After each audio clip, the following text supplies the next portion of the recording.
Le Conseil des ministres du jour a adopté un décret qui porte l'exercice de l'action récursoire. Mais avant de dire de quoi il s'agit précisément, je tiens, au nom du chef de l'État, au nom de son Excellence le Premier ministre et l'ensemble des membres du gouvernement, à féliciter sincèrement l'ensemble des travailleurs de notre pays, qu'ils soient du privé, soit du secteur informel ou qu'ils soient du public.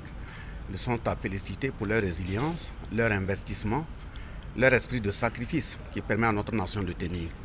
Et justement, ce texte a voulu tout simplement renforcer l'état de discipline, l'état d'esprit de sacrifice, l'état de professionnalisme, mais aussi l'état de rigueur. Vous savez très bien que l'administration publique, c'est pour servir le peuple.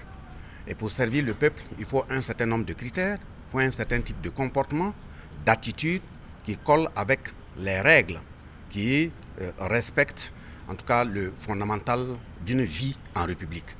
Et de ce point de vue, ce texte vient donner un certain nombre de bases pour éviter que l'agent de l'État qui agit au nom de l'État, qui agit au nom de l'intérêt public, n'en fasse référence à ses humeurs, soit à de la subjectivité pour traiter un certain nombre de préoccupations.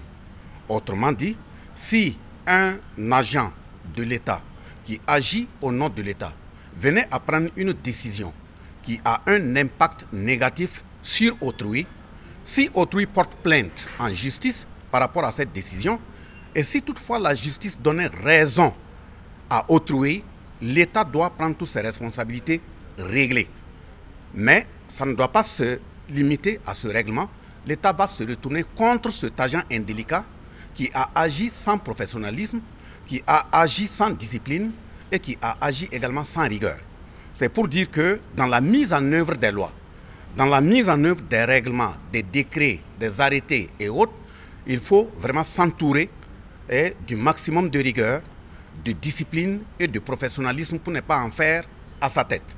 Si vous agissez, si l'État est tiré devant les juridictions et que l'État a tort, l'État va régler, mais l'agent indélicat va répondre devant l'État parce qu'il sera poursuivi et restituer à l'État tout ce que l'État a dépensé. Ce n'est pas pour faire des forces, des zones de chasse à des sorcières, c'est pour que l'État puisse renforcer la discipline en son sein, le professionnalisme, la rigueur, pour servir véritablement l'intérêt national et l'intérêt public.